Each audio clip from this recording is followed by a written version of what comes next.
Тэгээ өөрсөд баяраа их гэж. Хандив. Аа.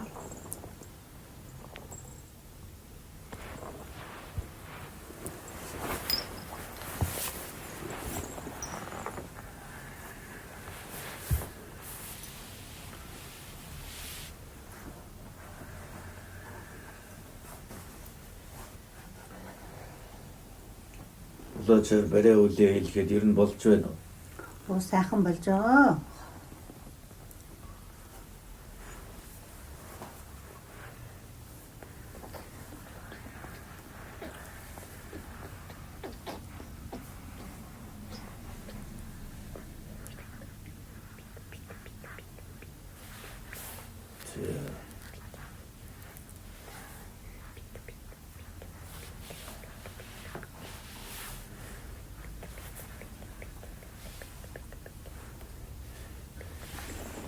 Яасан бэ?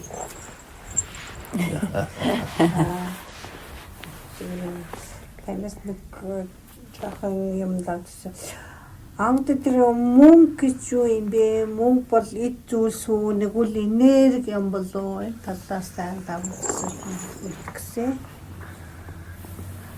Утгын уу? Тий, утгын тэгээ мөнгө хүнтэй харьцаа түүний сэтгэл санаанаар яаж нөлөөлдөг мөнгө. Мөнгө хүнийг дагдаг юм уу? Мөнгө хүнийг дагуулдаггүй гэсэн ойлголтыг явуулж нэг юм лүү гэсэн тавтай. За энэ дээр нэмж баяжуулах юм байна уу? Тий. Тэгээд бас эртээр үеэс одоо мөнгийг монголчууд мөнгийг яаж ойлгож байсан бэ? Нэг л мал эзүүл юм уу? Баялаг буян баялаг гэх юм уу? Одоо онгодыг яаж ялгаж хардаг байсан юм бол мөнгө. За өөр нэг нь нэмж нэмэлт асуух юм байна уу? Үүлийн үрийн талаар асуух гэсэн. Үйл өөр хаалга андуурдггүй гэдээ орчин үед их яриад байгаа. Тэр нь одоо яг андуурахгүй тусдаа нэг ярина. Мөнгө гэдэг энэ талаар ярьсан шүү дээ. Тэгвэл энэ дээр нэмэгдсэн өөр асуух зүйл байна. Баяжуулсан юм байна.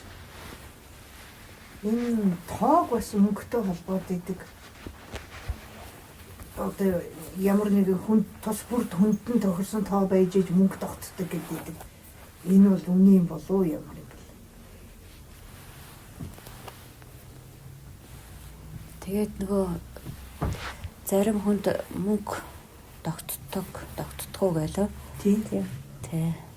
Тэр талаас нь мөнгө орж ирсэн ч одоо мөнгөө тогтоож зарцуулж чаддгаа. Мөнгө орж ирсэн дээр хувь заяатай холбоотой юм болов уу? Эсвэл хүний мөн чанартай холбоотой байдаг юм болов уу? Зарим мөнгө одоо нэгэсэндээ мөнгө олсон ч гэсэн тэр нь ер нь юм болтгоо усаа явцдаг. Зарим нь бол литр юм болоод үлддэг. Тэр хой хүнээс нь үлдэх юм бол юунаас болдог юм бэ? За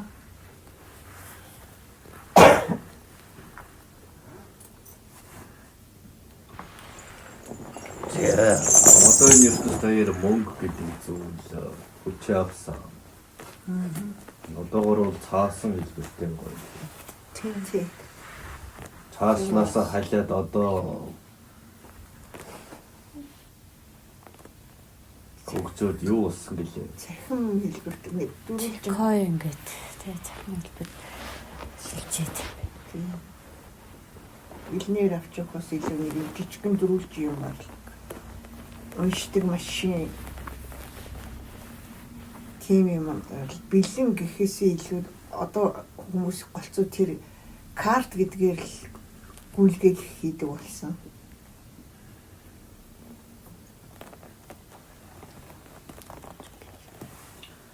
За мөнгө гэж юу вэ гэсэн? Одоо зоос мөнгөний мөнгө шүү дээ. Тийм. За анх хүмүүсийн амьдрах таатай цаг үе ихэлсэн байна. одоо өрн дулаан болж хүн амж өсөж үржихийн хэрээр хоол хүнс өгөөд эд ахуйн хэрэглүүд ихээр шаардагдах болсон байх шүү дээ.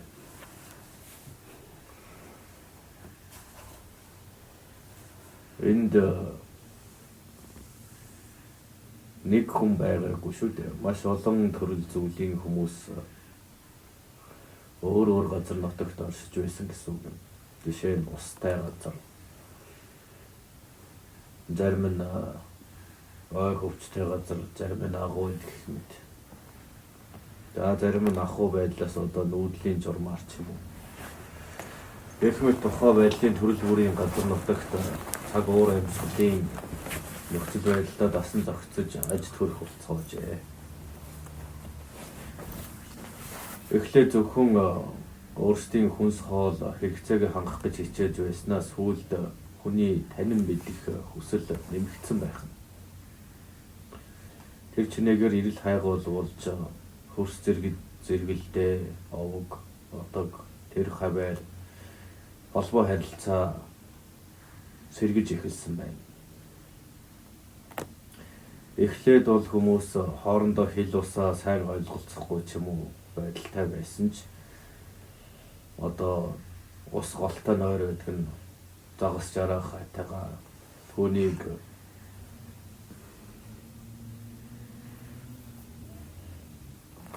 идэх хэмжээнээс нь гадна бас эхлээд солилцдог болсон байх шүү дээ.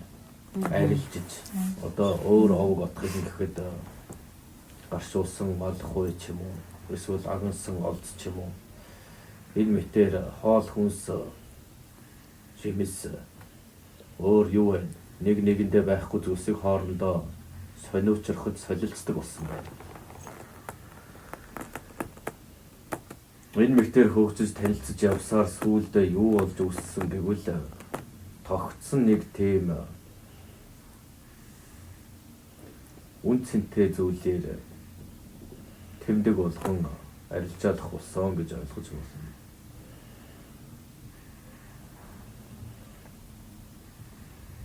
Үн цэнтэй зүйлсэд юу орж болох вэ?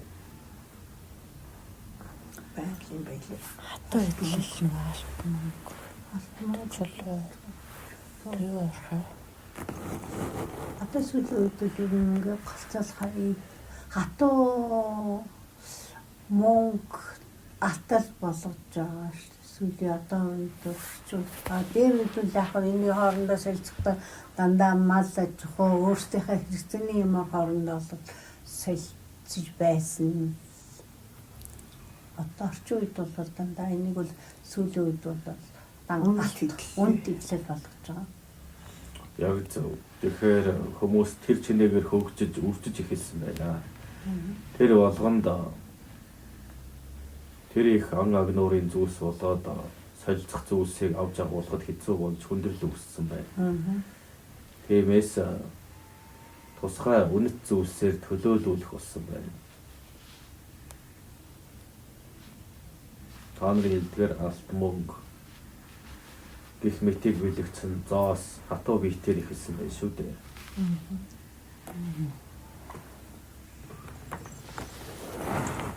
За тэгээд арилжаа худалдаа гэх мэт хүн төрөлтгүүд угаас маш сониуч бас тань мэдхийг хүссэн шин саргуур зүйл дуртай учраас түүнээс үүдэж арилжаа 8 худалдаа гэдэг зүйл үүссэн байх шүү дээ.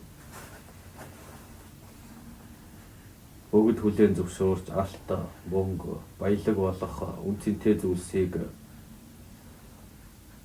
одоогийн зоос, эд зүйлийн үнэт зүйл хэмээн үзэж арилждаг болжээ. Одоо та нарынхаар бол гүйлгэнд оруулдаг болсон байх гэсэн үг. Наа тий. За эндээсээ хөгжиж явсаар сүүлдээ цаасан хэлбэрчин гэсэн байх шүү дээ.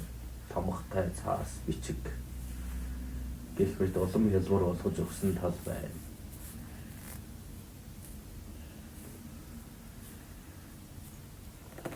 Ер нь мөнгө гэдэг зүйл бол юу байх нь вэ? Арилжах, солилцоход хэрэг болдог. Одоо тухайн хүмүүс хоорондоо хэл аваагаар ойлголцохгүй ч хатуу эд зүйлээр тогтоож арилжааг хөнгөвчилж өгсөн байна. Одоо нэг ёсоор чи загас агнадаг байлаа. Чи болохоор жимс туудаг байлаа. Тэгэхээр аль аль нь заавал солилцож ачаа бараа болж явахгүйгээр нэг нь зоостой нөгөөх нь зоостой халтан үн тэглэлтэй. Тэгээд нэг нь нөгөөгөөсөө авч зөөвөрлөх боломж нь улам нэмэгдсэн байна гэсэн үг юм. Заавал өөрсдөө юм бэлдэж биш нөгөөхтөгөө солилцохоор болсон байна гэсэн үг.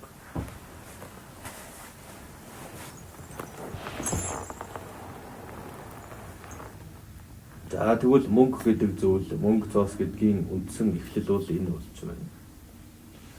За дараа нь өрнүүлж юу асах вэ? Үүлийн үр хаалга андуурдаггүй Биш ээ. Мөнгөтэй бод мөнгөнийхөө асуудалтай. Яагаад нөгөө тийшээ орчихгоо. Тэрийг ярьж өгнө. Мөнгө тогтохгүй байх шалтгаан нь сүнслэг талаас юм байх уу? Үүнийг дагаад 8-ны тэнгэр, арилжааны тэнгэр гэж байдаг шүү дээ. За өөр шашин шүрлэгдэн ихэд тэрийг хариуцсан бурхан ч гэж байдаг үлээ. Та нарын мэдхээр ямар бурхан байна?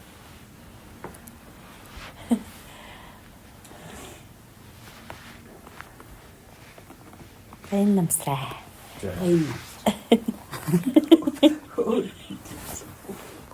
За ядаж нэгийг мэдж байна.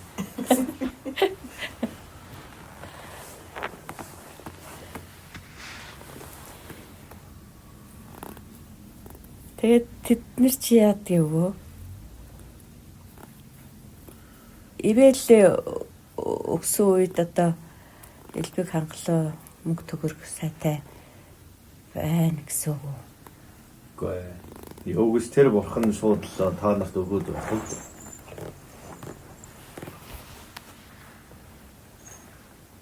Тэгэхээр мөнгө гэдэг зүйлийг ер нь бол хүн өөрөө үүсгэсэн байх шүү дээ. Тэгсэн байна. Энэ нь ямар нэг зүйлийг төлөөлсөн тэмдэг юм гэсэн үг. Хүн болгон өөрсдийн гэсэн харж явах ивэх тэнгэрүүдтэй байдаг, үгдээцүүдтэй байдаг. Түүний ивэл харах, хандах гэж байгаа.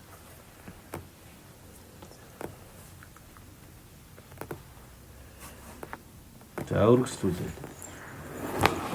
Хүн тэгээд өөрөө зөв хичээл зүтгэлтэй явбал за өргөн сайн зөв явж яан да үгтэй ивэх стайл гэж ивэдгөө.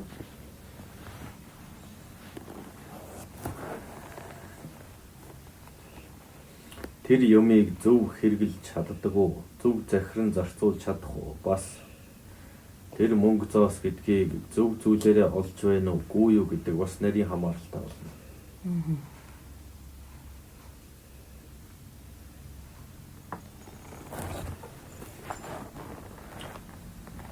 Нэг л дараалмаутай үсрээд байна уу яагаад вэ? Хайдгээс байна. Тэгж байгаа сорон да. За өргөжлүүлээд асуусан зүйлс чи юу байлаа?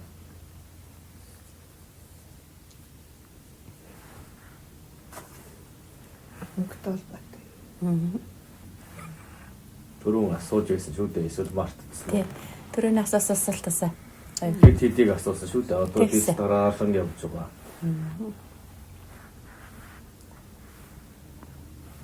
Тооны учир мөнгөнд бас нөлөөлөх үү? Нөлөөлөлгүй яах вэ? Одоо нэг алтан зоос, нэг мөнгөн зоос нь тийм зүйлийг авч хүрнэ гэдэг тооцоол бий болсон байх шүү дээ нийтийн дунд. Тэгвэл тэр олоныг төлөөсөн зүйлийг хураагаад байна гэсэн тэр чинь тоо нэг нэгээр нэмэгдэж байна л гэсэн үг шүү дээ.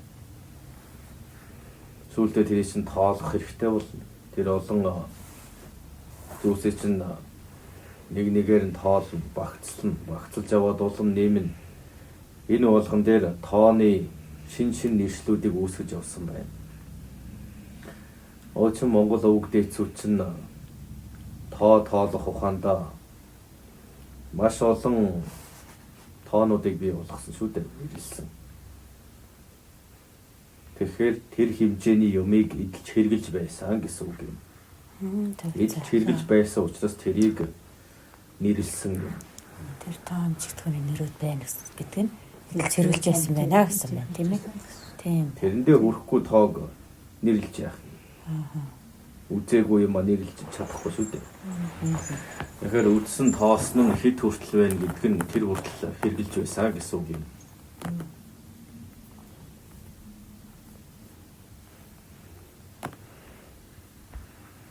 За үргэлжлүүлээ. Сая хэрэглэсэн юм биш.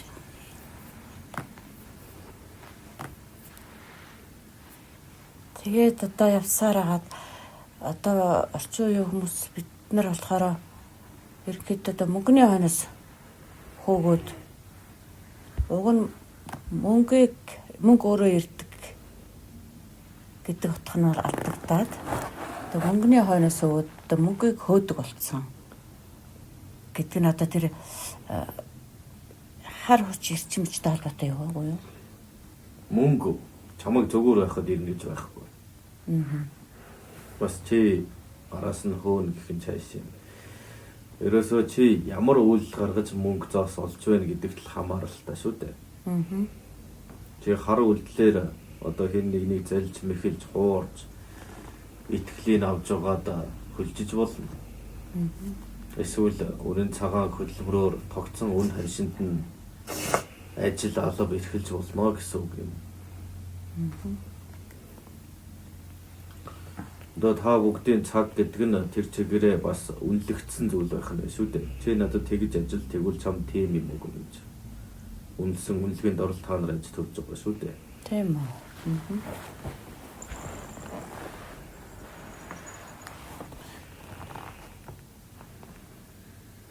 За үргэлжлүүлээ. Яаж өөтгөх жоох эвгүй байна уу? Захаа гацаад сайн байна. Ингэж дуурч хэлж үздэг. Жахан талмуудаа асгсан юм дээр орж хараа. Тэгээд хайнууд нь хож готхаа дээрээ нэг л жахан манараа мөнгө хадгалахаар мөнгөө дууддаг. Тийм учраас мөнгө хадгал гэдэг нэр юм болохоор дөрөв. Тий. Мөнгөд зөвлөж мөн бас ирчим гэдэг юм ч юм уу.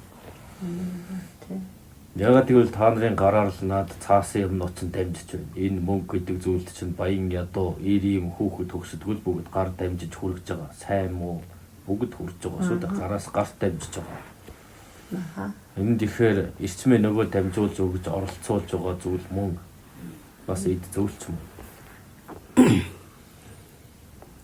Тэгвэл тэрийг хурааж богнуулъя гэж бод. Тэгвэл тэр эрчим болж чадах уу? Чадна шүү дээ. Хурааж богнуулж байгаа юм. Эрчим болж чадна. Тэгээд Гэхдээ сайн муу хүүхэд төгсөд өвчтэй зовлонтой бүгднгийнх нь гараар давцсан учраас тэрнийг хадгалах чадамж гэдэг зүйл үүсэх юм. Түүнийг тогтоох чадвар.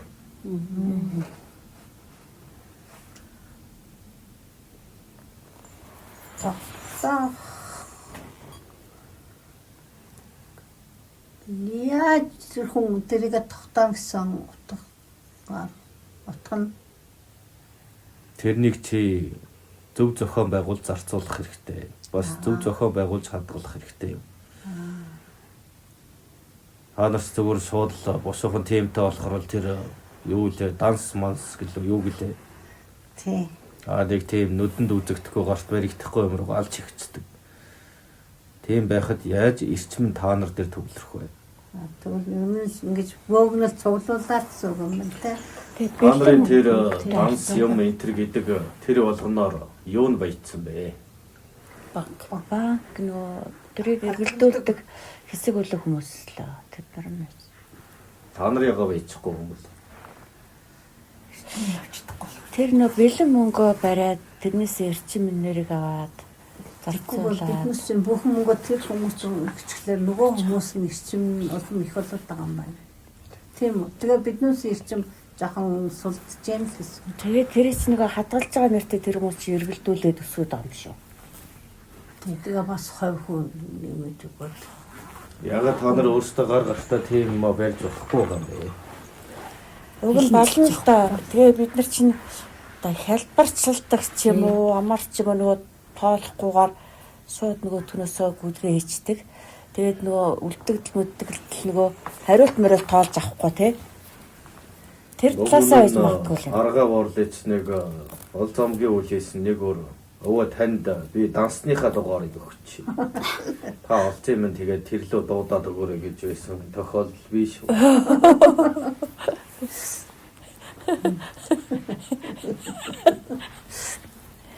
Тэр банкнд мөнгө өгч байгаа юм. Тэр банкнд тэгээ зэрэг чи өөрт нь ч болсон. Такой нэг гэсэн юм шүү. Тэгэхээр заавал та нар тодорхой хэмжээнд гараар дамждаг тэр эрчмийн зүйлсийг өөрсдөө авч хадгалж байх нь чухал юм. Өөртөө хадгалах гэдэг тийм учиртай юм байна те биднээс Бэлэн мөнгөтэй харилцаад хадгалаад бэлэн мөнгө өөртөө хадгал. Тэр чинь Тэгээ маш банкнд олон өгөө гэдэг юм. маш олон хүний гараар дамжсан хүн болгон л тийм юмтай болохыг хүсдэг.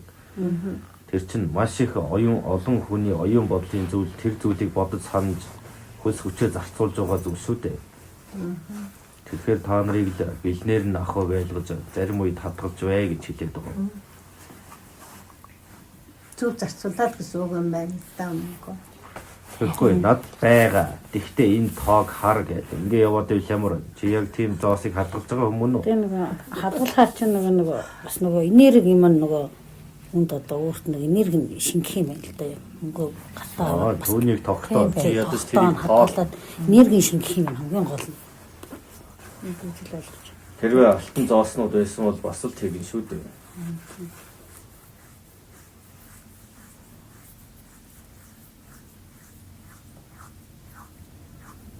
Энэ нас юугаа майжаад байгаа бэ?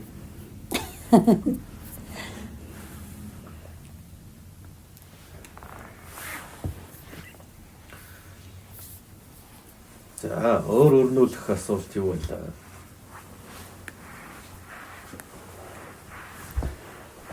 Хүн мөнгөтэй харьцах харьцаа нь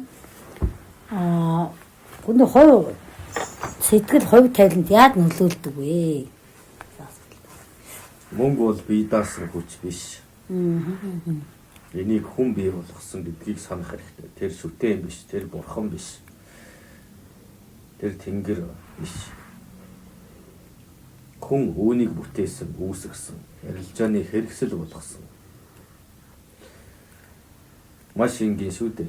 Чи зөв арга барилаа. Хин нэгэн тэргүүгээр шударгаар хичээж байгаа бол тэр орчил таараа. Буруу аргаар хин нэгний хонжиж монжиж гих мэтээр хулгайлж олсон бол тэр яг маш их нэхэл дагуултайгаар араас гомдол цуглуулдаг зүйл болдог гэсэн үг. Чи хин нэгний дурсамжинд хөдөлмөрлж байгаад хөлс мөнгө зоосоо авах. Хин нэгнийг залилж гомдоож байгаа тэр зоос мөнгөний хадгалах хоёр өөр төрлийн эрчмийг ялгаруулдаг гэсэн үг юм. Тэрнээс үүдэж гомдлын нэхлийг нь төлөвлөх гайгаар зүүсэх тохиолдол бий болдгоо гэсэн үг.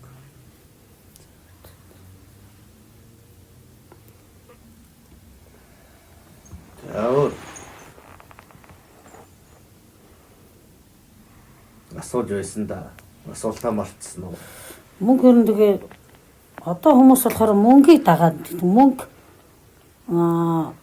хүнийг дагдаг юм уу? Хүн мөнгийг дагах уу? Өдөр болгол мөнгө зоос гэдэг тэр маш олон хүн мөнгө зоосыг хүсч мөрөөддөг. Болохын сан гэж хүсдэг. Илүү байвал илүү л авна гэх мэтээр жоохон шунлын юм би. Үгүй санаанд хүртэл бүгдийг зоос мөнгөөр аванч гэдэг хүмүүс бий. Тэрнгүүгээр бид амьдрч чадахгүй ч гэдэг хүмүүс бий.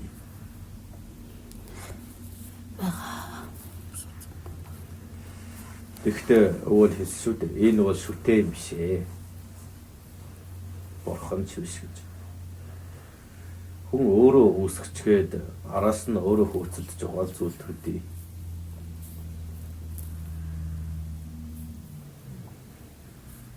Түүнгүүгээр амьдарч болох уу?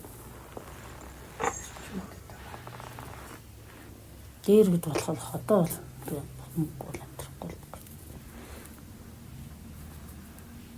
Байгуулдаг байх та. Та нар байгальд л байгаа шүү дээ. Ууг нь. Тийм.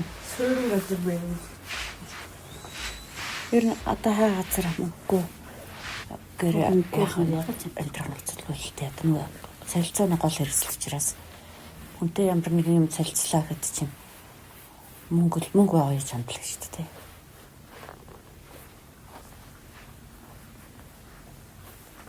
Мөнгө зоосон нь бол тэгж хөгжсөн байна. Харин хүн ягаад хөгжихгүй юм болоо. Ямар ч харахгүй байна. Тэр нөгөө нь яаж юм бэ?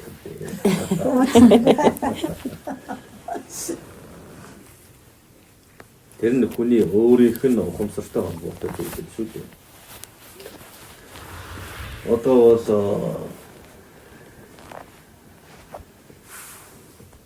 энэ зүйлийг ихэд баяр хөөр наадам цэнгүүндэл зарцуулах гадлаа ёстой цацж байх шиг байна.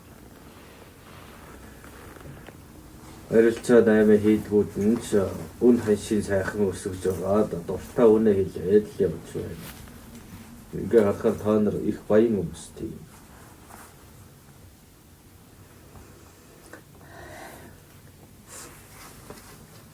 Баярлж чадж байна, тэмдэглэж чадж байна гэдэг чинь та нар ядуу биш гэсэн үг. Та нар маш баян хүмүүс юм. Тэгээл өвөө их сонио. Яг тэр цагаан сар мараарч одоо баргал хамаг тэтгэр цалин мэлинга зээлж аваад бараг 2-3 сар идэх хүнсээ хэдхэн хоногийн дотор өрн таран хийж ясчаал. Тэгэл дараад нь 2-3 сар бараг бүсээ чангалдаг хөө. Тэгээд одоо сурцсан юм уу?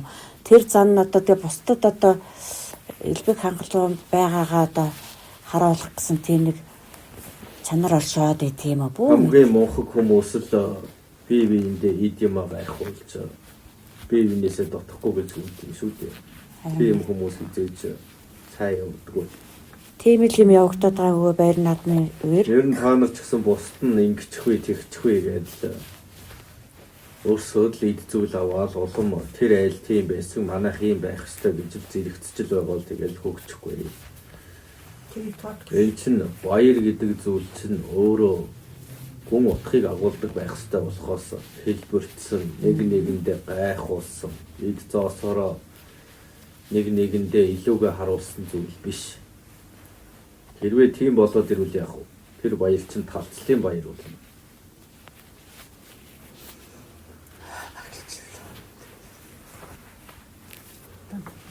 Ер нь тийм тал руугаа давчаад байгаа шүү тийм ээ. Тийм одоо энэ ядуу баянгийн юу болчих гад. Тийм проблем. Тэгэхээр энэ дээр л хөгжих хэрэгтэй байх гэсэн үг шүү дээ. Нэг их тийм ач холбогдол өгж яах юм. Энэ чинь бүх баярууд ер нь бол хайртай дотны хүмүүс ойр тойрныхонтой гол байхаас биш. Тэрнээс илүү хүрээг нь хэлж яах вэ? Баярын мөн чанар гэдгийг ойлгох юм бол болно. Ойлгоогүй харин тэр мэтэр явхад юу хождог вэ? Хоцхгүй дээр. 8-ачт нь хождог. Тий, 8-ачт л чинь тийм. Юу шадлаж авч учраас тий.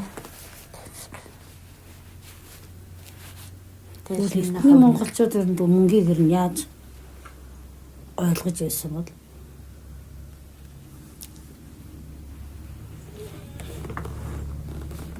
Тэр нэг чухал шаардлагатай зүйл биш ээ гэдгийг мэддэг байсан гэсэн үг.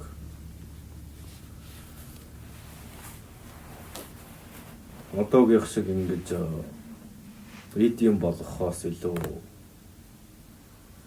хурааж хоригдлуулна гэхээс илүү зөвхөн хэрэглээ талаас нь нэг жоохон ийм хэрэгтэй бол энийг авчи. Энэ хэрэгтэй бол ингэн гэх мэт эдэлд сурсан байсан гэсэн үг. Яагаад гэвэл худалдааны өрн дорны замаар Монгол газар нутгийг бас дайрж өнгөрдөг байсан байх нь шүү дээ. Тийм. Хөдөлтөнд. Түүнээс сонирхсан хэрэглээний зүйлтүүд их нөл авна гэсэн үг. Тэрнээс учиргүй хураагаа тадгалаад байх тийм төвшин их биш. Яагаад гэвэл байнгын нүүдэлдэг. Ийм ард түмэн чинь тийм их ид хөрөнгө эд агуурс байж яах. Тийм. Тэгэхээр тийм л байж тээ.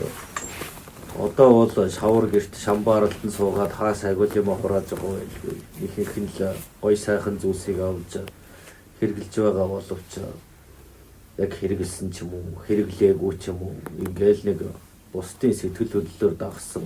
Тэр дундаас нөө арилжаа чин 8-аач хідэн монцсон ийм л байдал харагдаж байна да. Тийм ба. Тэгээ тэр хөөгөө даваад байгаа зүйлүүд нь чанартай ч биш тийм. Чанар муу та. Уц сэтгэлгэл дээр ганц хоёр өмсөөл мөнгө алддаг материал нь. Тийм ч санаасаа тийм авч ирсэн. Үстэй.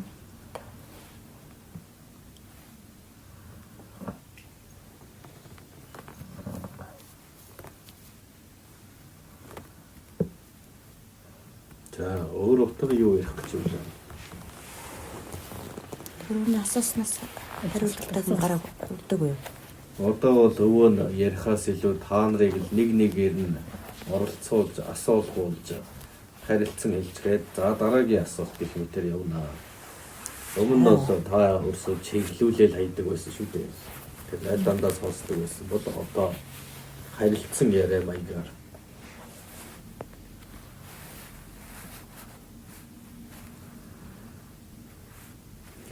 Мал эд баялаг буян горыг ер нь яаж ялгаж явах вэ? Буян гэдэг чинь хайр үг шүү дээ. Хишг. Хишг гэх юм. Мал Мал эд баялаг Хэдэлэг. гурыг нь онгод яаж ялгаж хардаг вэ? мал эд баялаг гурав дахь нь юу юм? Буян гэдэг. Бахгүй тохиолын заавал таадгүй. Тийм. Одоо тухайн нэг буянтай одоо амны хишгтэй ч гэх юм уу юу тайлбарлаа гэж ярьдаг.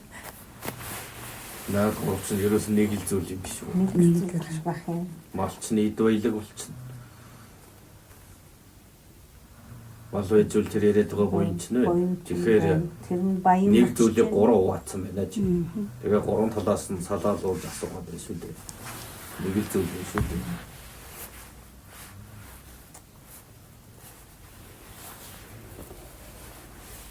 Мал гэдэг цагаад бол тэгэл эд баялагч болж хойр гатуу идчих болно.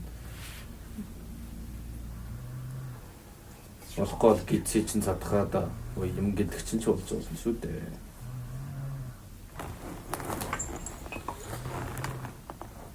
Нэг баатар нь орсон.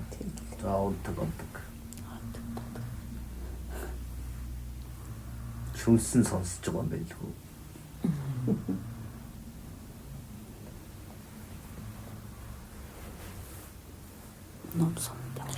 Мал гэснээс өгөө малыг одоо та томчгүй өсгчөөд тэгээ бэлчээр талхаллаа гэд уцаагаад тэр хэмжээгээр нь одоо нядлаад байна гэдэг чинь тэр чинь одоо их олон амь тасалж яах гэсэн утганд орохоогүй юу?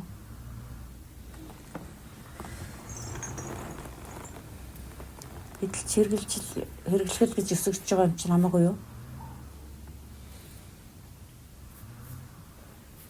Хэтрүүлж өсгөж байгаач тал бий, бас нөгөө талын бодлогоч бий. Нэг ёсоор Монголын өв сургамал бол тачир сэрэг гэдэг бод. Түүн дээр хит их хэмжээгээр маш олон малхан өсгөл яах вэ? Бичээргүй болно. Бичээргүй болох вэ? Тийм. Нэг газар суурин байгаад өвсний сорыг ингэж дагаж хөөж явж байна. Одоо бол сорын даахгүй ш тэр суурин газрынхаа өв сургамлыг бүгдийг хядаж устгадаг болсон. Ядчил нэг нүүдэл хийхдээ өвсийн дуусгасан юм чи нэг зүлгний өрцөлтгөө зацаад явъя да гэх сэтгэл та нарт байхгүй. Бүгдийг л ашиглан өрсөж цөлмөл гэсэн бодолтой. Тэгээ тэр ус сургамлаа одоо нэр төртөнд бүр цөөрөөд одоо зэрлэгшээд нэг талаар тий болоод. Гэхдээ уламжлал нь мөн. Гэхдээ арай их одоо талцсан гэдгээсээ үүдэж нэг суурьндаа л иргэдэг болсон шүү дээ. За тэгвэл нөгөө талаас нь хит их ихсээд байгаа нь бас сунлих байж болно. Бас өөр нэг бодлого бол тухайн газар нутгийг малын бэлчээр гэдэг зүйлийг байхгүй болгож хашиж аваад уул уулаар нь хашаад эзэмших арга барилыг хэлээд байна. Хин нэгэнд эрх дарах болгож хашна гэсэн үг шүү дээ. Тэр дотроо суурин болгох, газрыг нийдэж талхлах бас нэг муу арга юм ч байж болно. Ногоо будаа тарих ч юм уу. Тэгж тарилаа гэдэг эхэндээ бол үржил шим өгөх л байх. Аяанда тэгэл хэрэгцээгүй хатмал газар л болох үз.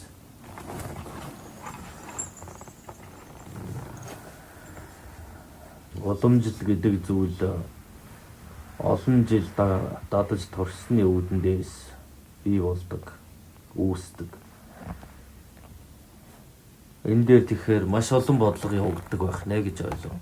Та нарын нүдэнд л нэг мал маллах, бэлчээр тоглох энэ зүйл бол ерөөсөө нөгөө талын бодлого бол маллах арга барилын үгүй болгочих юм бол газар нутгуудыг ингээ хашаад уурхаа болгоод авчна гэсэн тал бодлогоч байж болно.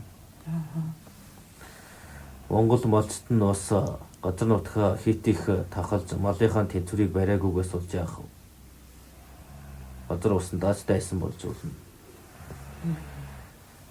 Гэхдээ бас нэг бодлогын чанар бол уламжлалт мал аж ахуйн байж иргэн тойрон айл бүр цэрэг гэсэн үг болно.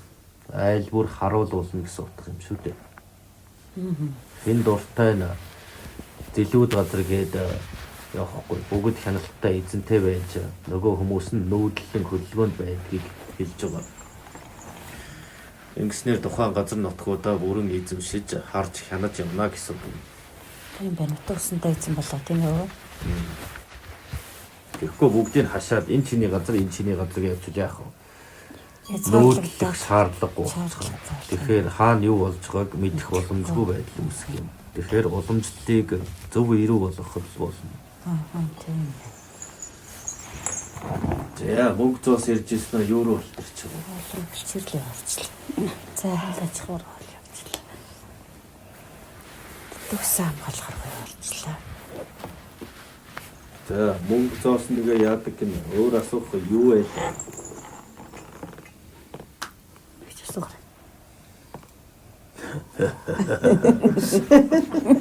Нэг асуудаг үнтэй боллоо.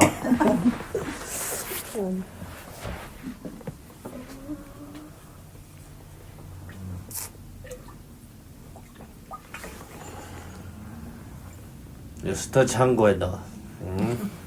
Хүн ерөн тэгээ заавал ядуу гээл хүн тэгж хүнийг тийм хүмүүс байдаг. Тэгтээ хүн тэр натад төрсэн буян гэж байдаг гэсэн тэр одоо. Бодит хүн зарим бол тийм байдаг бол хүмүүс ингэж ядуу гэж баймаар гэл мөнгөхгүй гэдэг. Тэр юу юм биш үү? Сэтгэлгээтэй гэнэ. Сэтгэлгээ холбоотой бодолтой. Гэдэг дэш өөртөө би ядуу гэд өөрийгөө годлчихсан. Тэгээд хураалж идэх юм болов. Ядаа юу гэж хэлмээр. Бодлороо өөрийгөө ядуугаа бодчихоор мөнгө орж ирэх юм болов ингэж байдгүй тий. Эхлээд хүмүүжил чухал байх нь өссөн орчин.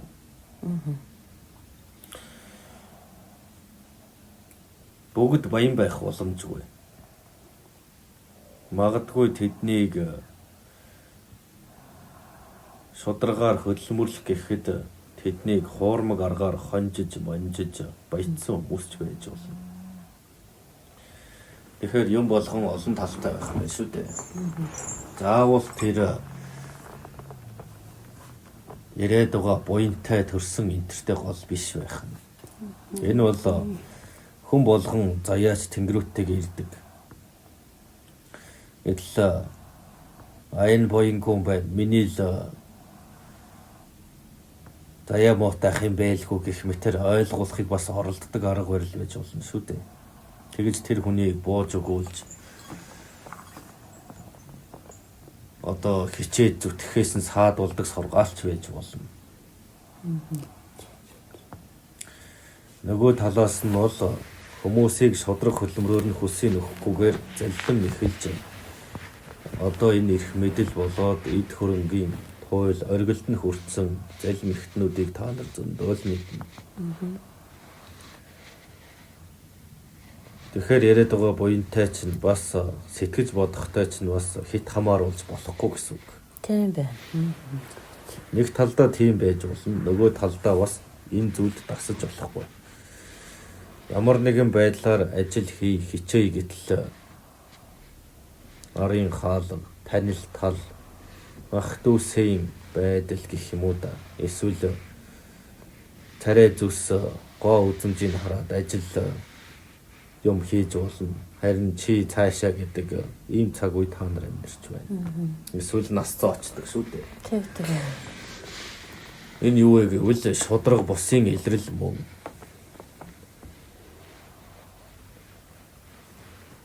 Тэрнээс тэр буянгуудээ биш байх юм шүү дээ. Тийм ээ, тэр нь тийм зөндөө байгаа тий. Хүн хий, хичээ, хөдөлмөрлөе. Би тийм юмыг сурсан, мэдсэн гэхээр чамаг авахгүй гэдэг үл ямар вэ? Чамаас залуу нөө ирчих юм чинь гэдэг. Эсвэл ажиллаж байгаад хөлс юм нөхгүй л. Хөлсийг нөхгүй. Зөндөө олон хүмүүс ажиллаад. Тэгээд ард нь дараад нь болохоор ажиллах хүн болтохгүй нь судлаарай таахгүй. Ажиллуулчаад хөлсийг нөхдөх. Тэгэхээр та нар бас захгүй гэдэг нь бас биш. Энэ бол зүгээр л та нарт итгүүлэх гэсэн арга барил юм. Бас тэр буянтай буянгуу гэдэг хилцэх зорих. Энэ бол зүгээр л шашны бодлого төдий. Та нар хит хит ажил төрөл хийхгээ бүтлгүүтэд ирнэ. Тэгээд шашин шүтлэгтэй хандна. Эсвэл чи ийм заснаа хийгээд ийм юм идэх заяагүй буян муутай юм байна гэх юм бол та нар тэрэнд нь итгэх нэ. Би ч угаасаа буянгүй тийм байна. Ингээл та нар дахиж тийм ажил юм хийх сонирхолгүй болно. Тэрнээс биш. Би ажил үйлс бүтээе гэсэн та нар ажиллуулахгүй байна. Би ажил төрдий чинь хийсэн. Гэтэл та нар миний хөлсийг өгөхгүй байх гэж та нар хэлэхгүй байна шүү дээ. Шууд шашиндаа хандаад би буянгүй тийм байна. Боли гэж. Инхээр нэг гогцоог нь ойлгохгүй нь. Та нарыг шашнаар нь бас удирддаг гэсэн. Та нарыг азгүй амьд чүү гэж шашныг сургадаг. Тэгээ тийм нэг ялгаа гараад байгаа юм шиг. Энэ завич тэнгэр яах ёстой. Одоо таны хэлснээр саяны нөгөө шалтгаанууд биш ажил байхгүй, цалингийн байхгүй. Энэ үед завич тэнгэрийн чинь яах вэ? Ууралтай бах тий. Тэр үрээ Нүрийг яаж яасан байдлаас нь гаргах талаар боддог болов. Та нар тийм онжууд ороо байж байгаа өөр шашинд хандаад би буян заяагүй юм тийм байх гэвэл яаж заяа хичээх үү? Ядаж дээд тэнгэр өвгдээ эдсийн шудраг ёсооч ойлгохгүй. Өөр шашиндаа болохоор буянгүй юм тийм байна би. Ингээ онжигаа суугаад байвал одоо удмын өвгдээ эцүүд ичтэй чаас гэсэн үү? Ямар ч чаг өмдөө. Нэг шудрагхан байж байгаад тийм шаардлага тавиад явж чадахгүй тэгэл өөрийгөө ингээл дорд үзэл өрөвдөө суух юм даа л гэж хэлнэ. Тийм байна уу? Тийм байна. За яс тэнгэрүүд чинь та нарын төлөө хийчих ёстой биш. Та нар хийчих ёстой шүү дээ. Өө нэг хүний өмнөөс гэдэг шиг өвгдээ зэхээ өмнөөс амьдэрч байгаа тийм ярих нүгөө юу.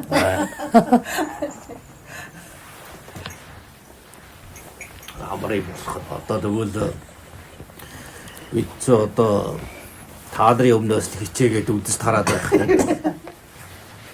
Олон ч хичээж л байна л да. Урд хойдог үл хятхаарал нэг болж байна.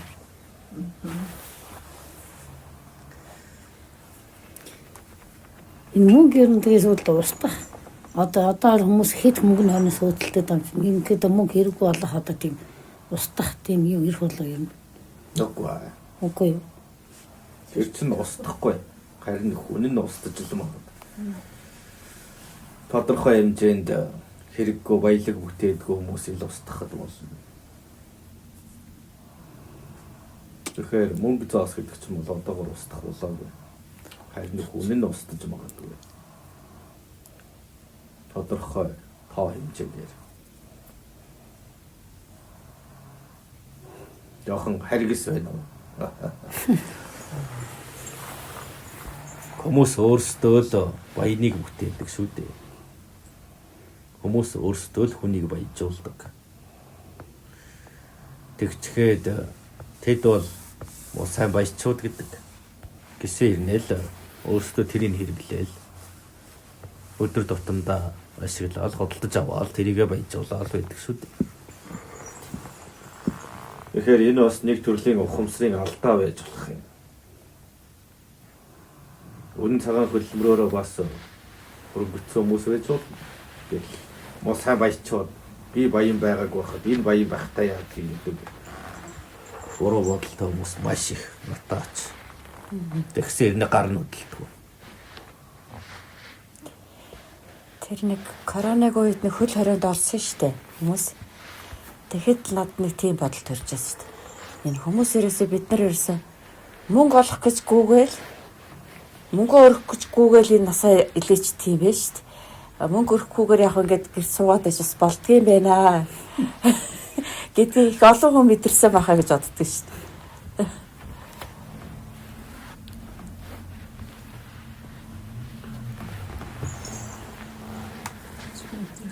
Тэгэхээр энэ бол зүйл амьдралын гол мөн чанар бол мөнгө бас биш.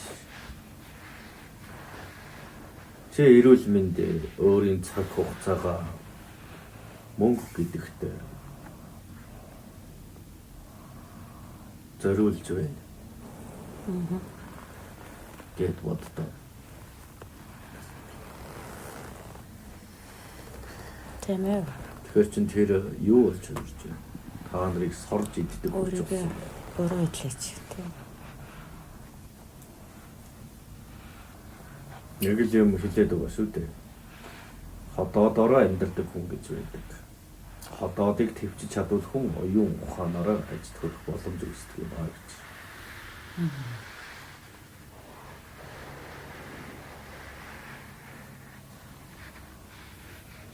Тэгвэл мөнгө зоос чи яг тийм. Тэ мөнгө зоосоо оюун ухаанаараа удирдах хөдөлгөж зарцуулах уу? Эсвэл тэрүүгээр идэх юм аваад явах уу? Оюун ухаанаар Удирдах зарцуулах эсвэл түүнийг түүн давтаад түүнийхээ боолн уулж болохгүй гэдэг санаа хэлээд байна. Амьдралыг тэр чигээр нь зоосоор харж болохгүй гэсэн үг. Харин энэ бол хэрэглээ юм. Энэ юмыг ийм юмд хэрэглэж болно. Тийм зүйлд хэрэгтэй зүйлд хэрэглэж болно гэхин зарцуулж болно гэсэн үг хэлэх гээд байгаа. За, өөр